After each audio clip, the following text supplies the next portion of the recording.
ऐसा कानून है जिसके माध्यम से आम नागरिकों को ये शक्ति प्रदान की गई कि वो गवर्नमेंट की अकाउंटेबिलिटी को इंश्योर कर सकें। वर्तमान में आरटीआई को लेकर क्या चैलेंजेस हैं? सर, एक आरटीआई रिपोर्ट कार्ड आया है जो एनजीओ के द्वारा रिपोर्ट पब्लिश किया गया है। उसमें कहा गया है कि जो आरटीआई की एप्लीकेशन है वो उसका रिजेक्शन रेट बढ़ गया है।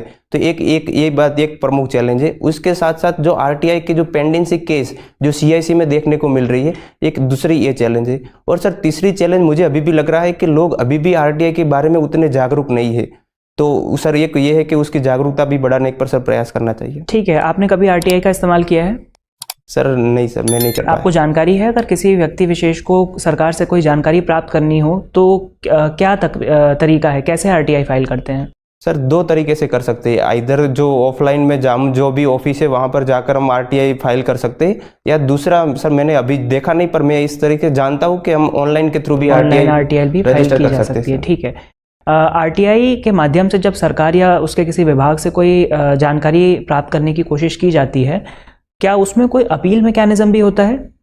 जी सर, उसमें जो बेसिक स्ट्रक्चर हम देखें तो एक होता है पब्लिक इंफॉर्मेशन ऑफिसर्स। यदि 30 दिन या अगर 24 आवर्स जो दो प्रावधान है उसके तहत जो उन्होंने इन्फॉर्मेशन सही तरीके से ना दी तो उसके आगे जो अपीलेट मैकेनिज्म होता है उस पर हम फरियाद कर सकते हैं।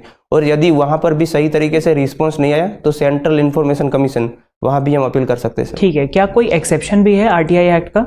जी सर, मेन एग्जेप्शन सेक्शन 8 है आरटीआई का, जिसमें ऑफिशियल सीक्रेट एक्ट और राष्ट्रीय सुरक्षा को लेकर जो भी मुद्दे हैं उसके बारे में सर आरटीआई में एग्जेप्शन दिया गया है। ठीक है, मान लीजिए एक हाइपोथेटिकल सिचुएशन, आप एक कमेटी के सदस्य हैं जो इस विषय पर विचार कर रही है कि आरटीआई को और पावरफुल टूल कैसे बनाया जा सकता है, तो वो कौन से प्रमुख बिंदु हैं जो आप इस कमेटी के समक्ष रखना चाहेंगे? सर, मैं थोड़ा सोच सकता हूँ उसके बारे में। सोचिए। सर, पहला तो मैंने जो पहली चैलेंज बताई कि लोगों में जागरूकता का अभाव देखने को मिलता है, तो एक ये होगा कि जो भी स्कीम आती है उसमें 1% जो मनीज होती है वो आरटीआई के अवेयरनेस के ऊपर लगाई जाए। तो एक तो आरटीआई के बारे में अवेयरनेस बढ़ाना। दूसरा सर, मैं डिजिटलाइजेशन पर ज़्यादा फोकस करूंगा कि जो आरटीआई रजिस्टर करते हैं शायद जो डिजिटल तरीके से की जाएगी तो ज़्यादा लोग उसे रजिस्टर कर पाएंगे।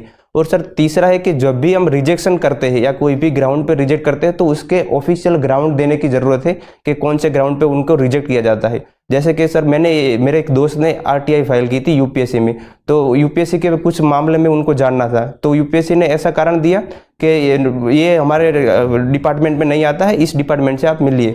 तो सर, उसमें एक्यूरेट जो कारण बताएंगे कि इस वजह से हमारे डिपार्टमेंट में नहीं आता है और इस तरीके से आप आगे कर सकते हैं। बहुत बढ़िया।